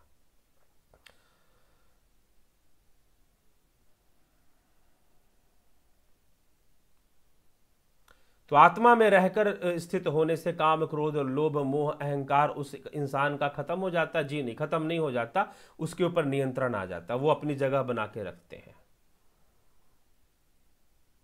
यह तो जीव जब तक है तब तक लोभ, मोह, काम, क्रोध, अहंकार है। फर्क इतना है, जो विवेकी पुरुष है, जिसका विवेक जागृत हो गया है, वह इनके वशीभूत नहीं रहता, ये सब उनके वशीभूत रहते हैं। आप हमेशा भ्रिकुटी के मध्य में जीव आत्मा ज्योति के दर्शन के बारे में कहते हैं, वो बैगनी रंग की ज्योति ही है क्या? जी नहीं, अनेकों रंग की ज्योति हो सकती है, बहुत कुछ हो सकता है। प्रचंड प्रकाश, दिव्य सूर्य सहस्रस्य, जैसे हजारों सूर्य एक साथ प्रकट हो गए हों, भ्रिकुटी के मध्य में ऐसा दर्शन भी हो सकता है, ऐसी अनुभूति भी हो सकती है। अर्क के समान, सूर्य के तेज के समान बैगनी रंग का थोड़ा बहुत भी कुछ दिख सकता है। यह तो विकास का बात है कि हम कितना अंतर्मुखी हैं, कितना हम इसमें, इस साधना में कितने परिपक्वता को प्राप्त करते, उन सब बातों पर निर्भर करता है ये सब चीज़ें। यह एक अलग विषय है कि वह ज्योति कैसे है, कौन से रंग की है। शास्त्रों के अंदर श्वेतास्त्रोपनिषद में कहा गया, निहार धुमार का अनिल नाम, खद्युत विद्युत स्फटिक शशिनाम, एतानी रूपानी पुरस्सरानी ब्रह्मण्य अभिव्यक्ति करानी योगे। योग के समय जो ब्रह्म की अभिव्यक्तियां मैनिफेस्टेशंस कैसे होती हैं? निहार धुमार, हल्का हल्का प्रकाश, तेज प्रकाश, अर्क सूर्य के समान प्रचंड प्रकाश, बिजली के समान कड़कता हुआ प्रकाश, ऐसे ऐसी चीजें भी दिखाई दे सकती हैं भ्रिकुटी के मध्य में। तो अनंत है वह, और भी बहुत कुछ होता है। गोस्वामी तुलसीदास जी ने भी रामचरितमानस में इसके बारे में लिखा है, दिव्य दृष्टि के बारे में। ठीक है, तो बहुत कुछ दिख सकता है वहां पर। एक द्वार खुलता है, वो समझिए, जब वो खुलता है तो आपको बहुत कुछ दिखा भी सकता है। वह एक ऐसा द्वार है जो आपको कई लोकों में ले जा सकता है, जो आपको कई कालों में ले जा सकता है, भूतकाल में ले जा सकता है, भविष्य काल में ले जा सकता है। परंतु योगी ज्यादातर इन चक्रों में नहीं पड़ते हैं, लेकिन वो ले जा सकता है अगर कोई योगी प्रयास करे तो।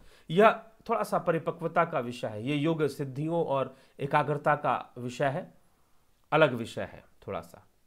कभी और आएंगे तो चर्चा करेंगे, क्योंकि देखिए ऐसी चर्चा की जा सकती है, परंतु ऐसी चर्चा कर देने से आम इंसान, आम आदमी का कोई लाभ नहीं है। आम आदमी का तो यह लाभ है कि वह अपने जीवन को कैसे शांतिपूर्ण बना पाए, शांति की ओर बढ़ पाए, ज्ञान की ओर बढ़ पाए, उसे मार्ग मिले।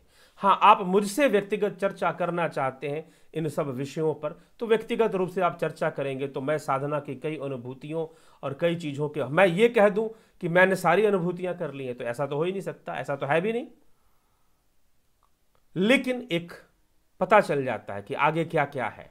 तो बहुत सारी चीज़ों के बारे में जहाँ तक अनुभव मेरा है मैं आपको बता सकता हूँ, व्यक्तिगत रूप से आप बात करके जान सकते हैं, यहाँ पर नहीं। गुरु को ब्रह्मा विष्णु महेश कहा गया और साथ ही गुरु को परब्रह्म कहा गया है। तो ब्रह्मा विष्णु महेश कौन है और परब्रह्म कौन है? अभी तो इसी पर चर्चा चल रही थी पीछे कुछ देर से। आत्मा ही ब्रह्म है, एक ही बात में, ठीक है। गुरु को कहा गया है क्योंकि वह उस मार्ग पर लगाने वाला है। यह तो शिष्य का अनुभव है कि वह गुरु को किस रूप में जानता है। शरीर रूप में जानता है गुरु को तो फिर अंधा है शिष्य। शिष्य अंधा है अगर वो शरीर रूप में जानता है, अगर वह गुरु को मानता नहीं। जानना, जानने और मानने में बड़ा अंतर है। यह नहीं कि चार लोग कह रहे हैं कि अरे गुरु जी ही परमात्मा होते हैं, देखो यहां पर लिखा हुआ है गुरु ही परमात्मा होता है, तो चलो लिखा हुआ है तो हम भी मानते हैं कि हमारे गुरु परमात्मा है। ऐसे नहीं होता, ऐसे नहीं होता। यह शिष्य का अनुभव होता है कि वह अपने गुरु को जितना जानता है उतना ही वह उसे कहता है। कभी इस विषय में बहुत सुंदर कथाएं, घटनाएं हैं स्वामी विवेकानंद जी और रामकृष्ण परमहंस के बीच, कि वह कैसे परीक्षाएं लेते थे। अनेक प्रकार से अपने गुरु की परीक्षाएं लेने में लगे रहते थे। कई बार उन्हें अपने मित्रवत व्यवहार भी करते थे। फिर धीरे धीरे जब वो बहुत संशय में आ गए, एक बार नरेंद्र बहुत संशय में आ गए कि यह क्या है, यह क्या है और यह कौन है। मैं देखता हूं कि कभी कभी यह बिल्कुल रुग्ण, एक रोगी की तरह रहते हैं और कभी कभी अचानक से ऐसा लगता है कि संपूर्ण ऊर्जा इनके अंदर समा गई और सारे रोग खत्म हो गए। मन में उनके बहुत प्रश्न, बहुत सारे प्रश्न, नहीं समझ में आ रहा। फिर पूछते, जानने की कोशिश करते, वो जान गए। यह उनका अनुभव था, यह उनका अनुभव था। ऐसी कई घटनाएं हैं, ठीक है। कहते हैं कि उनको बीमारी थी और वो अपने गुरु को, ऐसे लोग जो दूसरे शिष्य थे डरते थे। उस समय यह बात फैली हुई थी कि कैंसर जो है, कैंसर था, गले का कैंसर। तो कैंसर जो है वह लाइलाज बीमारी है और फैलने वाली बीमारी है, पैंडेमिक है। तो कोई शिष्य जाने के पहले सोचता कि जाएंगे कहीं हमें भी बीमारी पकड़ लेगी। नरेंद्र को भी यही पता था कि बीमारी मुझको भी पकड़ लेगी, ऐसा सोचते थे वो। लेकिन फिर भी वो गुरु के पास चले गए और गुरु के पास जाना, और इससे वो कभी घबराए नहीं। तो दूसरे शिष्य प्रश्न करते, कैसे? तो उन्होंने यही कहा कि मैं शरीर रूप में अपने गुरु को देखता ही नहीं हूं, मैं शरीर रूप में अपने गुरु को नहीं देखता, इसलिए मेरे अंदर कोई इस बात का भय नहीं रहता है।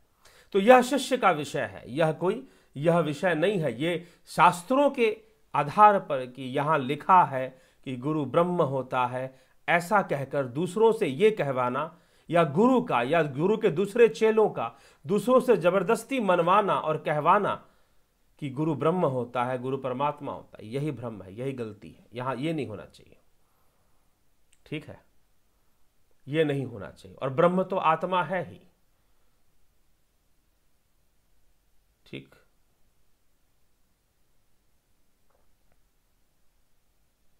आगे चले।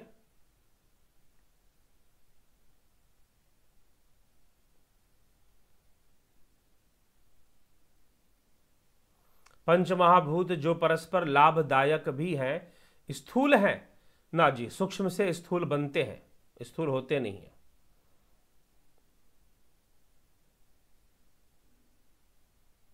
जब आप अपने अनुभव का बखान करते हैं तो साधना में बहुत बढ़ने का बल मिलता है। थोड़ा बहुत कर सकते हैं, ज़्यादा करना एक अलग विषय ही हो जाएगा। वो ठीक नहीं होता, फिर सबके लिए वो ठीक नहीं होता, इसलिए नहीं करते हैं जीव। और क्योंकि उनकी अपनी एक मर्यादा होती है, अनुभवों की अपना एक महत्व होता है, वह ऐसा विषय नहीं है कि उसे खुलकर बताया जाए। ठीक है, हाँ। जीव जब स्थूल शरीर में होता है तो इस संसार का अनुभव करता है, तो मृत्यु के बाद भी जीव का अनुभव कैसा होता है, और क्या वो अनुभव इस दुनिया में अलग से अलग होता है? जी हाँ, बिल्कुल, इस दुनिया से तो अलग होगा ही होगा। एक उदाहरण के लिए छोटी सी बात अगर आप समझना चाहते हैं तो आप स्वप्न में कैसे होते हैं, कैसे अनुभव कर रहे होते हैं? ठीक है, तो इसी से थोड़ा समझें, ये एक अलग विषय है, बाद में कभी चर्चा इस पर विशाल से करेंगे। पीपल तुलसी जैसे वृक्ष 24 घंटे प्राण वायु देता है और CO2 ग्रहण करते हैं, तो CO2 भूमि के भीतर खजाना छिपा होगा। क्या कहना चाहते हैं? CO2 भूमि के भीतर खजाना छुपा, क्या मतलब है इसका? तुलसी जैसे वृक्ष 24 घंटे प्राण वायु देता। प्राण वायु देने का क्या मतलब है? किसको आप प्राण वायु समझ रहे हैं? ऑक्सीजन देता है, या आप कहिए कि ऑक्सीजन देता है, प्राण वायु मत लिखिए, ऑक्सीजन लिखिए यहां पर। ठीक है, तो ऑक्सीजन एक तत्व है जो वायु के अंदर है, जो हमारे रक्त को की सफाई कर देता है, रक्त को ऊर्जावान बना देता है, हमारे शरीर में ऊर्जा के लिए आवश्यक है। अग्नि तत्व का ही वह धारक है, तो हमारे शरीर को के लिए ऑक्सीजन का लेवल अच्छा होना बहुत जरूरी है। तो पीपल तुलसी जैसे वृक्ष 24 घंटे प्राणवायु मतलब ऑक्सीजन देते हैं, शायद ऐसा ही कहना चाहते हैं, और CO2 ग्रहण करते हैं, तो CO2 भूमि के भीतर खजाना छिपा। जी नहीं, एक तो ऐसी बात नहीं है कि पीपल और तुलसी जैसे वृक्ष 24 घंटे प्राणवायु देते हैं या ऑक्सीजन देते हैं, ऐसा ना समझें आप। वह फोटोसिंथेसिस की प्रक्रिया में सूर्य की रोशनी में ही ऐसा करते हैं, अंधकार में नहीं। हाँ, परसेंटेज ज्यादा हो सकती है। पीपल के अंदर माना गया है, पीपल के अंदर माना गया है कि वह रात्रि में भी सूक्ष्म रूप में बहुत कम मात्रा में ऑक्सीजन देता है।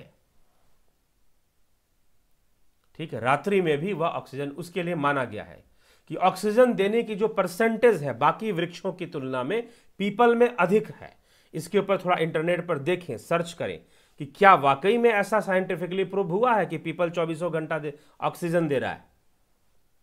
ठीक है, तो तभी जाकर कभी किसी चीज का प्रचार करना चाहिए। वीडियो बना देना बहुत आसान काम है, ठीक है, लेकिन किसी चीजों को फैक्चुअली जानना। हाँ, एक बात निश्चित है कि पीपल से के जड़ से लेकर पत्ते तक,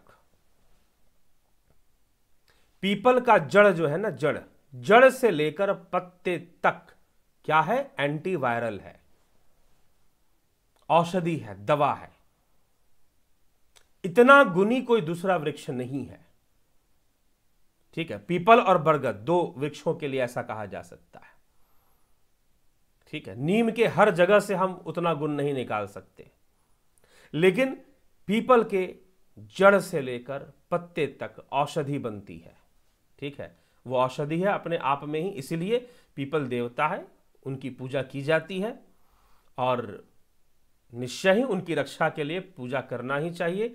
पीपल का वृक्ष वैसे घर में तो नहीं लगाना चाहिए, कदापि भी नहीं लगाना चाहिए घर के भीतर, क्योंकि उसके अंदर कुछ ऐसी भी चीजें हैं कि घर के लिए वो नुकसानदायक है। बाहर में आसपास जहां भी लगा हो, कहीं पीपल का बाग हो, तो उससे ज्यादा वहां पर जितना ऑक्सीजन आपको मिलेगा ना, दूसरे जगहों पर नहीं मिलेगा। ये मेरा खुद का अनुभव किया हुआ है। बहुत पहले कुछ समय के लिए, लगभग 1 हफ्ते में कहीं पर मैं किसी ऐसे जगह पर गया था, आश्रम जैसी जगह थी, तो 1 हफ्ते में वहां रुका था। वहां पर पूरे आश्रम के प्रांगण में पीपल के अलावा दूसरा कोई वृक्ष नहीं था। तो प्राणायाम वहां करते थे, कपालभाति आदि क्रियाएं किया करते थे। तो वहां रहकर यह बात एकदम प्रमाण के रूप में पता चलने लगी कि पीपल के वृक्ष जहां होते हैं वहां ऑक्सीजन का लेवल हाई रहता है। ठीक है, यह बात सत्य है, लेकिन 24 घंटा ऑक्सीजन देता है, यह कहना शायद बिना अनुसंधान के, बिना जाने ऐसा नहीं कहना चाहिए। वासना को जड़ से कैसे समाप्त किया जाए,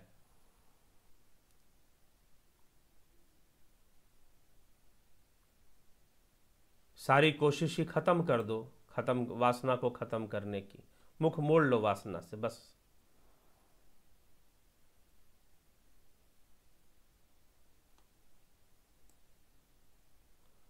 ज्योति दत्ता जी, आदरणीय गुरु जी प्रणाम। क्या सबको ज्ञान देने की मांग और सदा ईश्वर के चरणों को सेवा इच्छा मांग कर प्रार्थना करना कितना उचित है? अच्छी बात है, बिल्कुल करना चाहिए, अच्छी प्रार्थना है यह।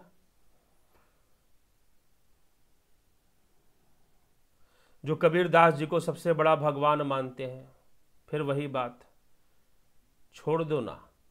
कबीर क्या है? मैं रोऊं सब जगत को, मोह को रोए ना कोय, मोह को रोए सोचना, बीज बोए तो होए। जिसके अंदर ज्ञान का बीज नहीं पड़ा उसे क्या पता कि कबीर कौन थे, कृष्ण कौन थे, शिव कौन थे।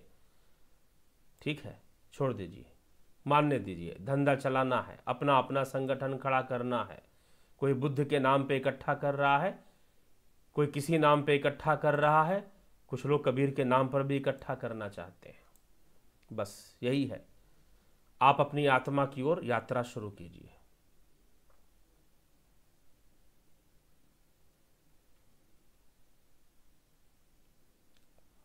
तो चलिए, is it the appropriate that Brahma Vishnu Shiva are part of prakriti? Guru जी, आज के प्रवचन में सब आपने हमारे सारे दुखों का नाश कर दिया, इसके लिए बहुत बहुत धन्यवाद। क्या ईश्वर, हम आपका भी बहुत आभार, आप जुड़े रहे। ब्रजेश जी, क्या ईश्वर हम लोगों के जीवन को कंट्रोल करते हैं? आपके कर्म संस्कार करते हैं, प्रारब्ध करता है। ईश्वर तो कह रहे हैं कि ना तो मुझे कर्म से मतलब, ना कर्म फल से और ना कर्ता से।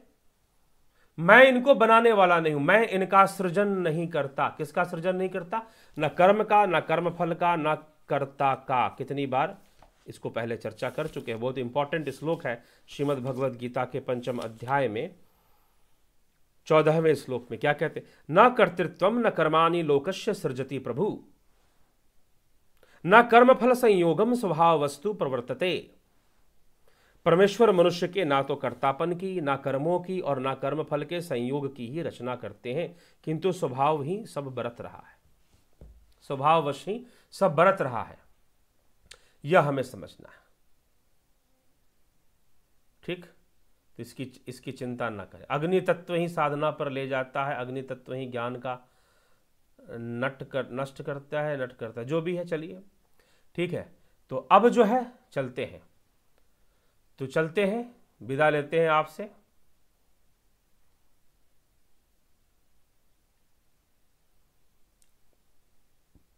साधना करने से जो हमें अनुभव होता है, क्या वह अनुभव किसी को बताना नहीं चाहिए? सबको नहीं बताना चाहिए, किसी को नहीं बताना चाहिए, ऐसी बात नहीं है। कोई जिज्ञासु है, आपको लगता है कि भाई हाँ यह अच्छा व्यक्ति है और इसे मैं थोड़ा बताऊंगा, इससे प्रेरणा मिलेगी और ये आगे बढ़ेगा, तो वैसे व्यक्ति को बताओ। लेकिन कहीं पर भी बताओगे तो फिर उसका अपमान, उसकी मर्यादा का हनन होता है, फिर जो कि ठीक नहीं है। बस इतना समझना है। तो मित्रों, इसके साथ मैं विराम लूंगा, विचारों को यहाँ विराम दूंगा। आप जुड़े रहें, बने रहें, चैनल को सब्सक्राइब कर दें। कल सुबह फिर मिलते हैं एक नए विषय के साथ, और वह थोड़ा सा मनोवैज्ञानिक विषय है जिस पर हम चर्चा कल करेंगे, बाथरूम सिंगर। ठीक है, देखा होगा आपने, टाइटल देख सकते हैं आप। शेड्यूल कर दिया गया है वीडियो को, कल सुबह 9 AM पर। जरूर उसको समझने का प्रयास करें। साधना का विषय है वो भी, ऐसा नहीं कि बाथरूम सिंगर लिखा है तो बाथरूम सिंगर लोगों के बारे में बताया जाएगा, ऐसा कुछ नहीं है तो आध्यात्मिक ही। लेकिन छोटी छोटी बातें जो हमारे जीवन में घटती हैं वो कई तरह के संकेत करती हैं, तो उसी के आधार पर इसको भी लिया गया है। बहुत बहुत धन्यवाद, बहुत बहुत आभार आप सभी का जुड़ने के लिए, मिलने के लिए। जिन मित्रों का प्रश्न रह गया हो उनसे क्षमा प्रार्थी हैं। अगले व्याख्यान में आप जरूर कोशिश करें कि पहले आएं और पहले प्रश्न करें, तो निश्चय ही कवर होता जाएगा। तो आइए इसी के साथ विराम देते हैं।